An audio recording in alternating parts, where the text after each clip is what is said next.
Excellence Okoyou Kegoué, l'objectif de cette attaque était-il la destruction d'infrastructures stratégiques, une prise de contrôle de l'aéroport, ou carrément c'est la présence de 1000 tonnes d'uranium sur le site qui était le véritable mobile de l'incursion? Il y a tout dedans. Si on peut prendre l'aéroport, on le prend. S'il faut saccager l'aéroport, on le saccage.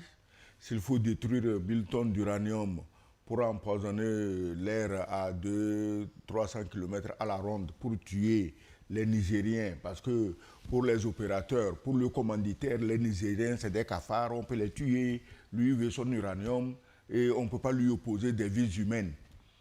Maintenant,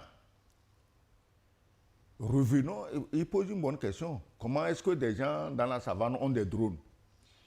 Je vais comme il y a longtemps tu n'es plus venu par ici, j'espère que tu écoutes nos émissions quand même.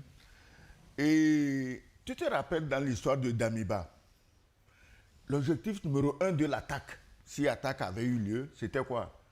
C'était la base des drones. Est-ce que nous sommes d'accord? C'est-à-dire que dans le programme du putsch de Damiba, on devait saccager les drones, tuer même le commandant de la base des drones. Récemment, quand le président Tiani a parlé de drones qui auraient été commandés par le Bénin et dont on ne voit pas les traces, bon, on aurait pu lui dire, monsieur le président, ce que vous dites est faux. D'ailleurs, on a l'habitude de le dire. Mais au lieu de quoi, on a loué un insulteur professionnel, parce qu'au Bénin, les gens sont trop bien éduqués, trop bien instruits pour se conduire comme ce mercenaire insulteur professionnel venu exprès de la Côte d'Ivoire pour insulter Tiani au Bénin. Pourquoi? Parce qu'on a parlé de drones. Je ne sais pas pourquoi parler de drones donne des crises d'urticaire à un pasteur pédophile, à un pasteur incestueux, à un pasteur assassin de sa femme.